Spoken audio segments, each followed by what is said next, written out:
Salut à tous, aujourd'hui nous allons parler de l'affaire du Dahlia noir. L'affaire du Dahlia noir fait référence au meurtre sauvage d'Elizabeth Short, une aspirante actrice dont le corps fut retrouvé coupé en deux au niveau du bassin dans un terrain vague de Los Angeles en 1947. Ceci est son histoire. Elizabeth Short est née en juillet 1924 au Massachusetts. Très tôt fascinée par le cinéma et désireuse d'y faire carrière, elle déménagea en Californie à l'âge de 19 ans. Elle y fut rapidement arrêtée pour consommation illégale d'alcool. Charmante, portant de longs cheveux noirs, Elizabeth Short collectionna les conquêtes masculines, montrant un attrait pour l'uniforme. Avide de sorties et de rencontres, elle déménagea à plusieurs reprises durant l'année qui précéda son meurtre. La rumeur voulut qu'elle se prostituait. Elle était aussi décrite comme romantique et naïve.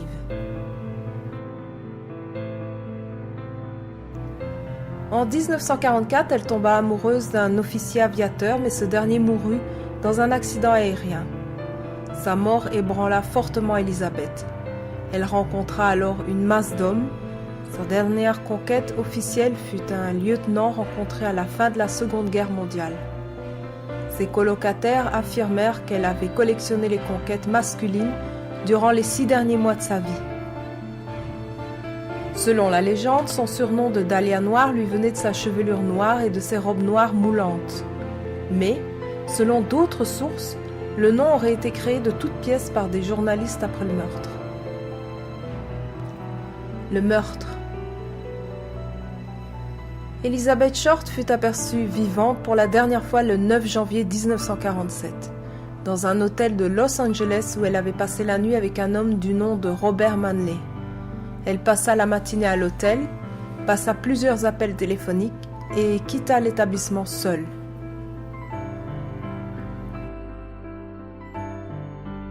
Le 15 janvier 1947, le corps de la jeune femme de 22 ans fut découvert dans un terrain vague de Los Angeles. Le corps était horriblement mutilé. Nu, coupé en deux au niveau de l'abdomen, éviscéré et lavé avant d'avoir été déposé sur place. Les deux parties du corps gisaient l'une à côté de l'autre. La victime était sur le dos, les bras au-dessus de la tête et les jambes écartées.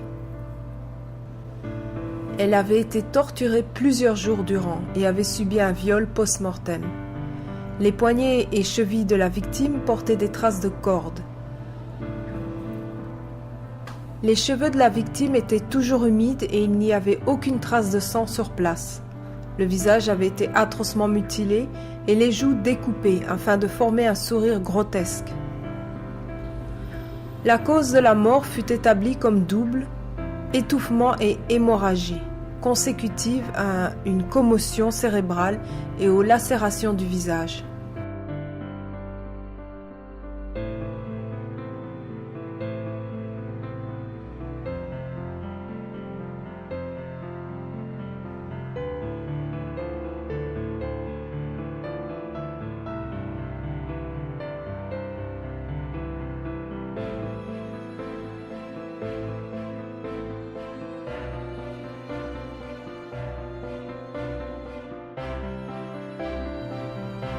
L'enquête.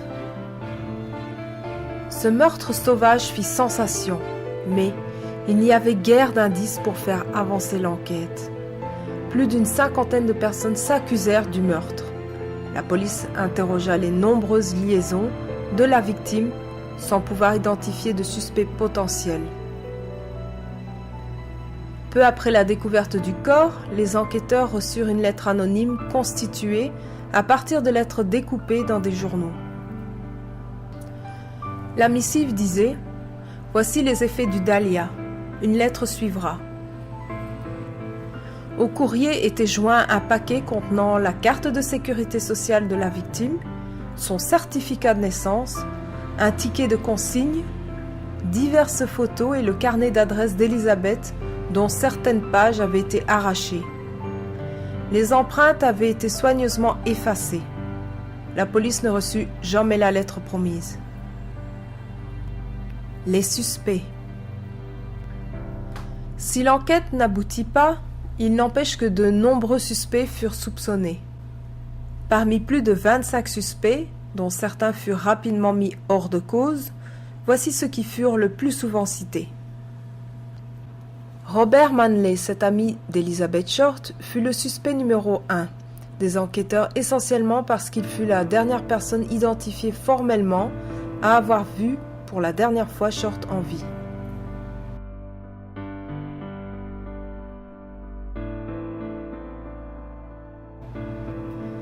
Le suspect du détective Asdell, un riverain du lieu où fut découvert le corps, affirma avoir aperçu une voiture dont le coffre était ouvert et à côté de laquelle se trouvait un homme d'une quarantaine d'années qui prit la fuite à l'approche du témoin. Le détective Ralph Asdell identifia l'homme qui travaillait dans le quartier et établit que l'individu avait récemment fait repeindre sa voiture. Asdell transmit un rapport alarmant à ses supérieurs. Ce dernier resta sans suite.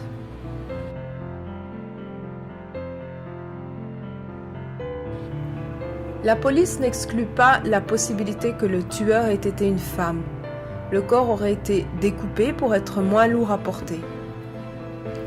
Jack Anderson Wilson, un an après le meurtre d'Elizabeth Short, un certain Arnold Schmidt contacta le journaliste John Gilmore et prétendit connaître le meurtrier du Dahlia noir. Il accusa un certain Al Morrison, un pervers sexuel, et donna des détails crédibles tout en étant en possession d'une photo de la victime.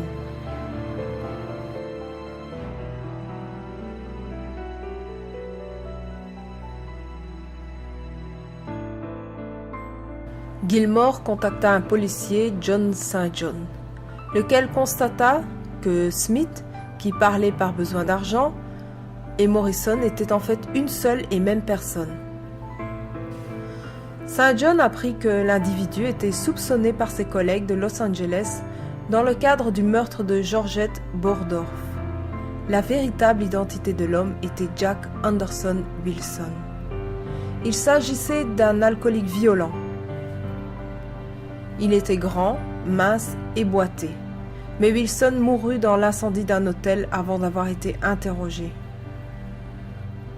William Ahrens, le meurtre du Dahlia noir, fut mis en rapport avec les meurtres au rouge à lèvres, commis à Chicago en 1945 et 1946. Le coupable, arrêté en juin 1946, soit avant le meurtre du Dahlia noir, était un jeune homme de 17 ans, nommé William Ahrens. Ce dernier fut reconnu coupable de 3 meurtres. Les victimes furent 2 femmes majeures et une fillette de 6 ans.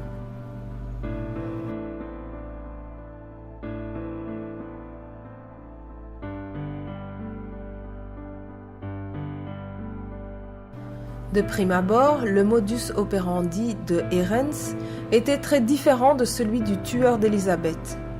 Il utilisait un poignard et laissait des messages écrits au rouge à lèvres sur les scènes de crime. Toutefois, un rapprochement fut fait entre les 2 affaires, car la dernière victime de Ahrens, à savoir l'enfant, portait le nom de Degnan. Le corps de Dahlia noir reposait à 3 rues de Degnan Boulevard. Par ailleurs, il existait des similitudes entre les écrits de Ahrens et d'autres attribués au tueur du Dahlia noir. Combinaison de lettres minuscules et de lettres capitales, un P difforme. Enfin, le corps de la dernière victime de Ahrens avait été démembré et dissimulé dans un égout. Il est difficile de comparer meurtre d'une femme adulte et d'un enfant, un corps soigneusement coupé en 2 et un corps démembré, un meurtre commis à Chicago et un autre à Los Angeles. Et surtout, Ahrens était en prison depuis 7 mois lorsque Elizabeth fut tuée. Ahrens, qui nia toujours sa culpabilité et prétendit avoir avoué sous la torture, fut condamné à la détention à vie et mourut en prison en 2012. Malgré ses dénégations, il existait des preuves évidentes de sa culpabilité. George Odell. Cet homme fit figure de suspect de choix. Son propre fils, ancien policier à Los Angeles, et convaincu de sa culpabilité. Le fils trouva, à la mort de son père, une photo d'Élisabeth dans les effets personnels de ce dernier, alors que de prime abord, il n'aurait pas eu de raison particulière de l'avoir connue.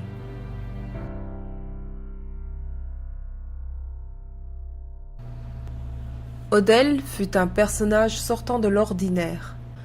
Doté d'un quotient intellectuel de 186, pianiste virtuose à l'âge de 9 ans, chauffeur de taxi en contact avec la pègre à l'âge de 15 ans, peu après il devint poète littéraire, maîtrisant plusieurs langues et se lia à plusieurs artistes célèbres dont le réalisateur John Huston et le peintre photographe Man Ray. Beaucoup de ces artistes, Odell inclus, se seraient régulièrement livrés à des orgies. Odell se détourna ensuite de la poésie et devint médecin spécialiste des maladies vénériennes. Il ouvrit une clinique privée où il pratiqua illégalement l'avortement. En 1945, Odell fut suspecté dans le cadre de la mort de sa secrétaire, Ruth Spaulding, morte d'une overdose de barbiturique. Les enquêteurs ne crurent jamais vraiment à la thèse du suicide, et Spaulding aurait pu avoir eu connaissance d'éléments accablants pour Odell. Faute de preuves, l'enquête fut close, mais Odell n'en quitta pas moins les États-Unis pour se réfugier en Chine. Il revint aux USA en 1946 et renoua ses contacts avec Man Ray, qu'il admirait. En 1949, Odell fut accusé de viol par sa fille Tamar. Malgré les témoignages de plusieurs personnes qui confirmèrent avoir assisté ou participé aux relations sexuelles entre l'accusé et la victime, Odell fut relaxé au bout de 3 semaines de procès grâce à l'un des meilleurs avocats des États-Unis, Jerry Gisler.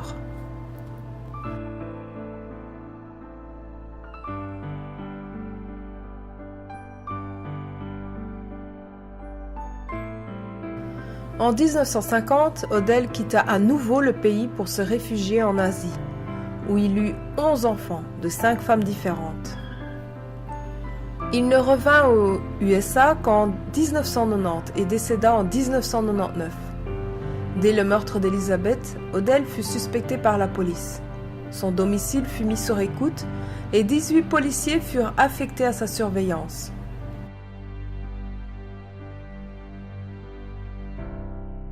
Des enregistrements troublants furent effectués.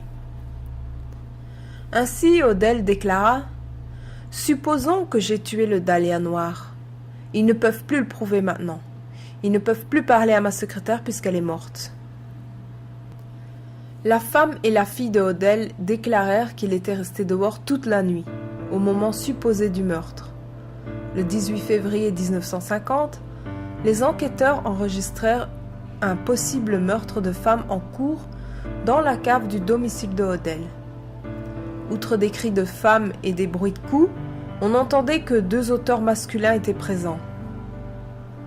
Les policiers qui se trouvaient à 3 km du lieu des faits n'intervinrent pas. L'enregistrement fut classé secret durant 53 ans. Pour le fils de Odell, les amitiés haut placées de son père seraient une des explications de l'immobilité des policiers. Dans un autre enregistrement, Odell déclarait verser des pots de vin. Même si les policiers avaient voulu utiliser leur enregistrement, ils n'auraient pu le faire. Les micros ayant été placés illégalement, les enregistrements réalisés ne pouvaient être utilisés en justice. Le meurtre du Dahlia noir est lié au goût artistique de Odell. Il se serait inspiré de l'œuvre Minotaure pour exposer le corps d'Elizabeth en pleine rue.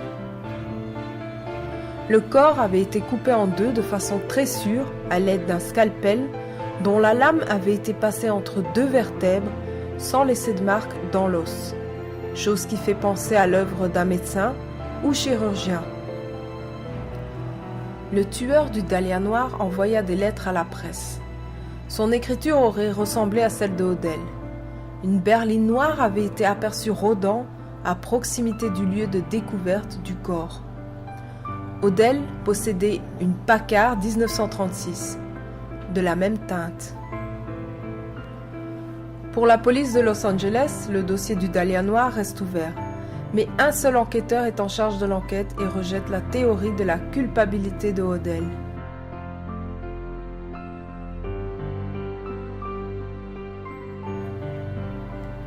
Autre chose troublante, pour les meurtres du Dahlia noir et de Gladys Kern, le tueur utilisa la même boîte postale pour faire parvenir ses courriers de revendication. Cette boîte se trouvait à 274 mètres du cabinet médical de George Odell. Cette série de meurtres cessa au début de 1950, après le départ de Odell pour l'Asie. Malgré tout, la théorie de la culpabilité de Odell ne fait pas l'unanimité. Il ne fut jamais interrogé officiellement. Son carnet de relations était tellement fourni qu'on hésitait à s'attaquer à une personnalité aussi en vue. Odell, coupable ou pas, on dénombrera pas moins de 25 femmes assassinées par divers moyens à Los Angeles, entre le 27 juillet 1943 et le 7 octobre 1949.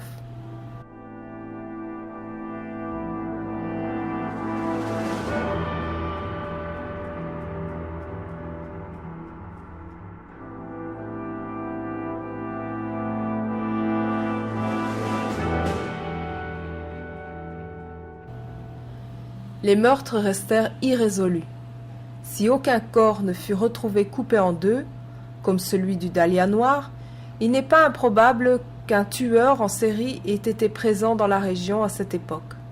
Si tel a été le cas, la police était bien peu préparée à lutter contre lui. J'espère que cette vidéo vous a plu. Merci de me mettre un pouce bleu, de vous abonner à ma chaîne et on se retrouve au prochain dossier. Prenez soin de vous les amis.